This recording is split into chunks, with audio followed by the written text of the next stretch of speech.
Byron Stauffer, the Indiana County Office of Planning and Development. Our conversation brought to you by Marcus and Mack, a law firm representing injured people. Byron, good morning. How are you? Good morning, Todd. How are you this morning? Wonderful, wonderful. And I guess I'm a little bit heartened by looking at this results of this survey that was put out. Tell me about it. It's the Allegheny Conference on Community Development. They did this survey, and I think one of the things we have to remember is this is late April, and I would guess that the optimism is even higher now. But it looks pretty good. Indiana County's business folks look like they're ready to go, huh? Yeah, we were our partners in Pittsburgh, the Allegheny Conference on Community Development, put together a 10-county regional survey to 312 businesses. So invitations went out to a large group of listservs, and 312 businesses responded. The survey started April 24th, and so between April 25th and May 4th, the 312 businesses participated. Now, you talk to business folks around Indiana County all the time in various capacities, and so I'm sure that you had a pretty good idea that Indiana County's business community, not only are they not giving up in today's environment, but they seem ready to roll. They look like they're pretty excited about getting going again. Yeah, I mean, there was a lot of frustration out there for many, many weeks, and rightly so.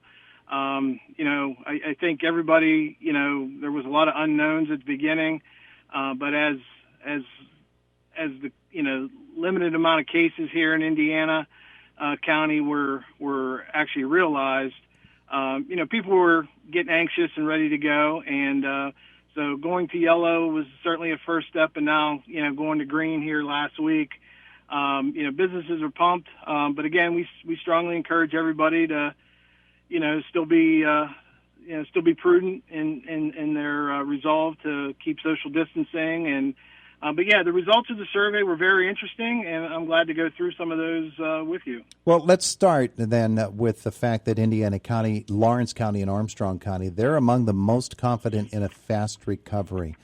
Talk, if you would, about that. Expand on that topic a little bit.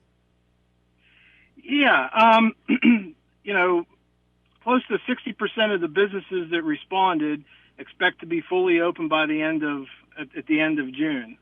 So that was certainly encouraging as a region. But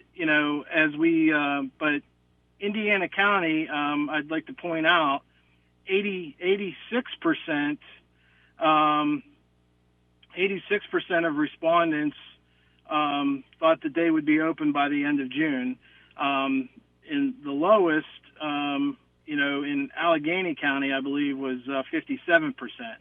So you can see the swing. Our neighbors in Armstrong County were the next most confident by the end of June, and they were 81%.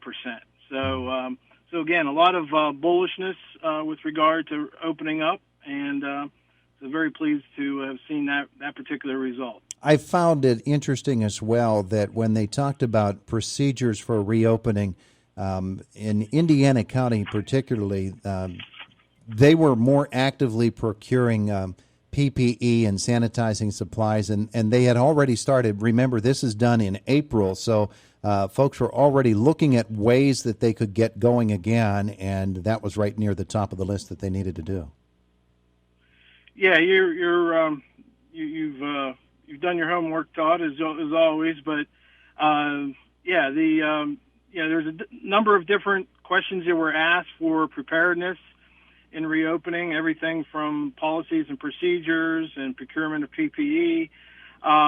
Indiana County, for example, had 55% of respondents were restructuring their physical space to accommodate social distancing.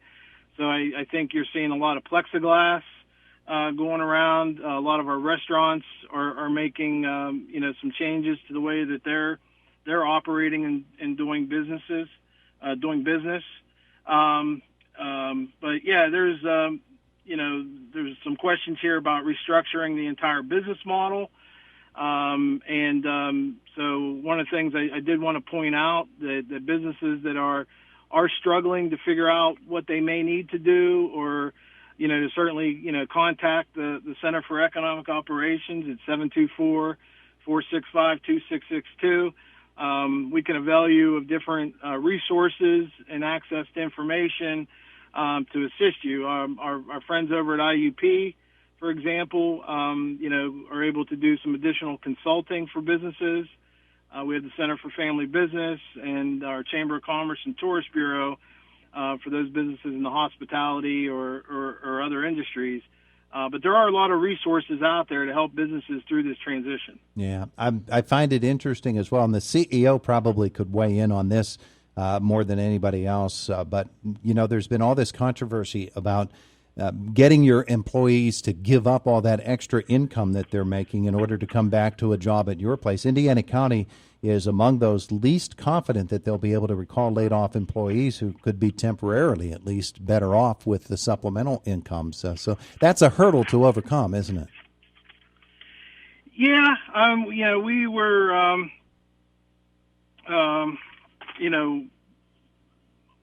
lot of our businesses, I think, depending on, the types of jobs and such, that people were actually, in many cases, making more with the supplemental,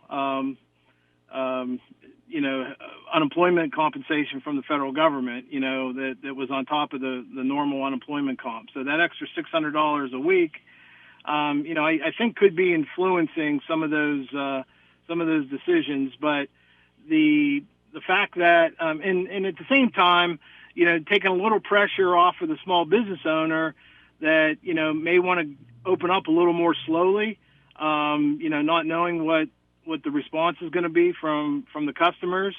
And so I think it's a good opportunity for businesses, to certainly open up smartly, and then their employees aren't necessarily, in jeopardy.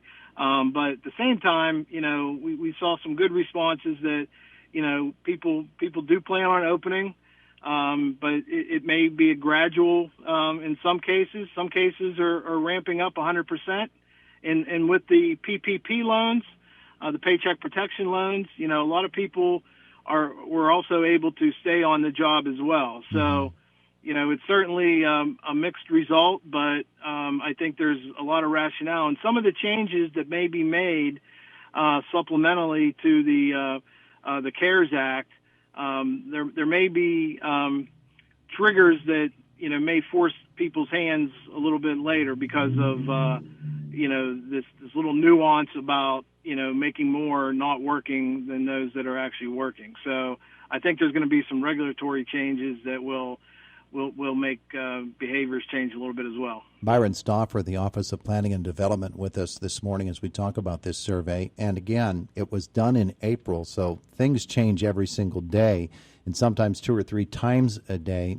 The amount of resources that have been channeled here into Indiana County, pretty proportional to the other counties around our region. I'm pretty satisfied that the resources are out there for businesses even still after an initial rush on some of these funds, that folks can still get their hands on whatever it is, whatever capital they need to get going again. Yeah, we partnered with our local banks for sure. All of our local banks stepped up. Certainly our partners at the CEO, Chamber and Tourist Bureau, IUP, County, and the Indiana County Development Court. We did our best. Downtown Indiana and other municipal groups tried to get the word out. Obviously, there was a lot of press on everything. So, but yeah, I think it's 43% that sought access to funding were able to secure it. And that was 4th in the region out of 10 counties. Mm-hmm. So that was a pretty good result, top tier. And then, also those that another 19% that sought additional funding were unable to secure it. And I would just want to point out that the county commissioners do have some funding available through the Indiana County Revolving Loan Fund. So I would certainly, again, ask any listeners that were not able to secure either a PPP or an EIDL or any of the other public resources, an SBA loan, to contact the Center for Economic Operations at 724-465-2662. And again, we do want to capture anybody that might have fallen through the cracks. And then interestingly enough, 30% of Indiana County respondents indicated that they do not need to seek any additional financing. But again, we do have the revolving loan fund. There are other resources out there. The PPP program is still open for another few weeks, and I would encourage anybody that has not secured a PPP to contact their local bank as well, and try to get one of those loans, which can be forgivable. Yeah. And some of those loans, there's going to be changes to those as well, in terms of the length of period that can be forgiven and some of the percentages and how the monies are actually spent. So, but if anybody has any questions, please contact our office, and we'll certainly refer them to the appropriate location. A couple of minutes left with Byron Stauffer this morning. Byron, it's the Allegheny Conference on Community Development, and I think the very fact of its name reminds us that it really is a cooperative thing that goes across county lines. Here in Indiana County, we can, just as in every other county, we can be really parochial and say this is the way we are responding to it in our county, but the regional approach opens up so many more ideas and concepts and really resources, and folks really need to take advantage of the fact that the various entities here in Indiana County do take part in things like the Allegheny Conference on Community Development. That regional thing is pretty important, isn't it? Oh, for sure. Our county commissioners have always been very engaged on a regional basis. The way that employment migrations are today and our improved highway system, the fact that, we have the university and Indiana Regional Medical Center, certainly the bank holding companies here in town and various employers throughout the county, we see employees back and forth between Indiana, Armstrong, Westmoreland, Cambria counties, so Jefferson. So we see a lot of traffic patterns. But the Allegheny Conference on Community Development, we partner with them in many, many ways. That's an umbrella organization. Under that organization is also the Pittsburgh Chamber of Commerce, as well as the Pittsburgh Regional Alliance. And you may recall, Todd, in the past we've had the PRA, the Pittsburgh Regional Alliance, here on FAM tours, familiarization tours, but they're the marketing entity for the 10-county region. So they were very instrumental in securing the cracker plant in Beaver County. They were a partner on that project, for example, and a lot of the tech companies that are in Pittsburgh. But they do serve all of the counties in the region and provide a lot of resources in terms of, research, introducing us to a lot of different site selectors that may be looking at the region on various projects. So, the Allegheny Conference is a key partner, and they're very engaged in economic development throughout the region. A couple of moments ago, you gave a contact number, or two actually, for business folks who want some more information on resources available to them now. Could you give us those numbers again? Sure, Todd. And again, any questions you might have, the Indiana County Center for Economic Operations is also an umbrella group that includes the county, the Chamber of Commerce, the Indiana County Development Corp., the Tourist Bureau, and IUP. And our phone number 724-465-2662. But you can also, if you're a member of the Chamber, a member of the Tourist Bureau, or you routinely deal with the Office of Planning Development or any of the agencies, entities that I mentioned, you won't get in any wrong door by simply contacting one of those entities or the 724-465-2662 number. He is Byron Stauffer, Indiana County's Office of Planning and Development. We're going to get you on here again soon, I'm sure, on another topic too. Yeah, and just in closing, Todd, as people start seeing some of the federal funding that the commissioners will be talking about in the coming weeks, encourage listeners to respond to your census.